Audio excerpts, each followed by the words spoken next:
evening, ladies as well as gentlemen. I'm Papa Boris, and in this video I'm going to do my final character spotlight on the characters in Tales from Candlekeep, Tomb of Annihilation.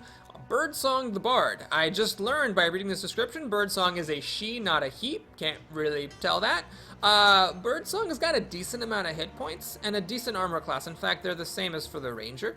She is a little bit slower than the Ranger, so she's got a slow speed comparable to the Paladin. I don't really know why a nimble cat bard with a cat's agility special ability is slow as hell, but, well, there it is.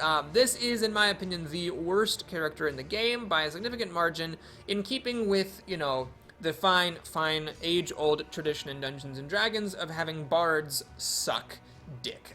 Bards are just absolutely terrible. They've always been awful in every edition of D&D, even 4th edition of Dungeons & Dragons, which streamlined everything. Bards still sucked. Which is just a disappointment, because I've always thought the idea of a bard was very cool, and I'd love to have a bard character that's actually good, but it didn't happen in this game. I'm not complaining, by the way, against the designers of the video game, because they were just adapting the board game, but, you know, it's Wizards of the Coast, the owners of D&D, who screwed up bards yet again. So here we go. The bards at wills are just bad. They're really, really bad. So Bardic Inspiration has an abysmal attack bonus, and the effect is that whether it hits or misses, up to 2 other heroes, so not Birdsong herself, gain advantage. Let's talk about this, because this just wounds my heart. I love sort of alternate type characters that aren't just about doing damage with their at-wills and, you know, landing attack rolls. In 4th edition D&D, my very, very favorite class was the Warlord. And you could play the Warlord as a kind of like normal cleric type, or there was a way you could play the Warlord where it was like a lot of the Warlord's abilities would do other stuff. They would like heal people or make other people attack in place of the Warlord, or like boost their attack somehow, and I love that stuff. It's awesome. This power sucks though, because first of all, it only works on Birdsong's tile, so that's not very likely to happen because you're moving around so much in this game system. You know, you're just not likely going to have that many people on the same tile as you very frequently. And furthermore, not doing damage is not worth giving advantage to your allies, because chances are your allies were going to hit with their attacks anyway, because their attack bonuses don't frickin' suck. And it would have been better if Birdsong did damage herself at that point.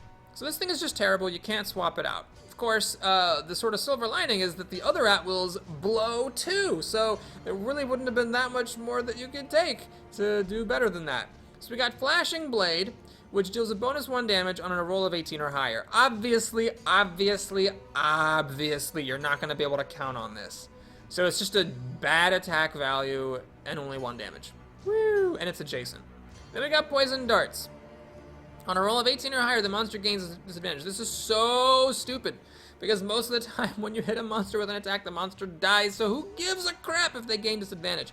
You could have had this be like, the monster gains disadvantage, period. You could have been like, the monster gains disadvantage, hit or miss. This would still be one of the worst at-will powers in the entire game. Its attack bonus is terrible. I still take this because it's a ranged attack. The +1 is not worth giving up range, obviously, so you're pretty much going to be using Poison Darts all the time, except when you feel frisky and want to put on some Bardic Inspiration. But man, there were so many opportunities to make some cool at-will powers where, like, it wasn't about hitting and doing damage, but you could just kind of do other stuff and act as a support character, and Wizards completely, 100%, totally failed to achieve any of that with this crappy character. So, every time it's Birdsong's turn, you're just sad because she's not going to do anything cool. Let's talk about the utilities. So Bardic Lore is one of the most hilarious utilities in the entire game, because the description conveys absolutely nothing about what this power does. Like, this text is pretty much worse, I would say literally worse than useless. There could have been, like, no text here. It could have just been like, yeah, just pick this power and see what the hell it does. And it would have been more helpful than the text that is here. So here's how it works. Whenever you kill a monster in this game, you draw a treasure card. If you're Birdsong and you have this utility power selected, you draw 2 treasure cards and you pick which one you want. This is a very non-traditional utility in that it is not expended after it is used, which nothing about that is indicated here, of course. Why would that be documented? But anyway, that's not indicated, but that is the case. As far as I know, it's the only utility power that has that feature, that is basically like an at-will utility power. You use it forever. Of course, you might notice there's a little problem with that, which is that Birdsong sucks at killing monsters! So you're never really going to be getting that much use out of this, because Birdsong is not going to be getting that many kills, because she has the worst speed, and her attacks have the worst to-hit value. Still, if you're on a scenario that you know is going to be easy, it's worth taking this, because it can amount to some extra gold that matters in the long term. It might let you pick up a good item, which would matter in the long term. So if you don't feel like you need every edge that you can possibly get to defeat a scenario, then take this because you might get something out of it. The other utility powers are pretty good though, so when you are facing a difficult scenario, you're going to want to pick the other two powers. Dispel Magic cancels an encounter. Very simple. So the only catch, of course, is that it has to be Birdsong's turn, but still, being able to, block a spell is very, very strong. So having this is potentially really game-changing. Okay, sorry about that. So, Jack of all trades. This ability applies a status to every other hero on Birdsong's tile. Notice that it says every hero. It's not correct. It's actually every other hero. It does not apply to Birdsong herself. And when a hero has that status on them, the next time that they use a utility power, the utility power is not spent. So what basically happens is at the beginning of every scenario, you have to do a little bit of a logic puzzle, look at the initiative order, and try to arrange it so that everybody's at the same tile all at once, so that on Birdsong's turn, she can walk onto that tile, or stay on the tile as the case may be, and use this power to give her 3 companions an extra use of their utilities. Sometimes if you're unlucky with the initiative order, you might just only put it on 2 of them and not really care. But basically, it's kind of nice. There are some notable utility powers you would like to use more than once. For example, Dragonbait would want to use Shen State more than once in a scenario that's all about exploration. In a scenario where the objective is to kill monsters, you don't want to go too crazy with Shen State because you block the monsters from spawning that you ultimately would have wanted to kill. So in those scenarios, you're going to use Heroism more than once to give additional hit points to your party. Artis could see using either of his 2 utilities more than once. Lightning Reflexes is really good if you want an extra attack, and then Jump is good if you need the mobility more than one time. And then Ashara, you definitely want to use Haste more than once in order to give an extra attack, an extra time at some point during the scenario. The one thing that you have to be watchful of course, is that it's the first utility the character uses that gets recharged. So if you want to use, for example, Haste an extra time, you have to do it before you ever do Web, otherwise Web will be the thing recharged. It's really not as mind-blowing as it sounds because utilities are, by their very nature, as free actions, kind of limited in power.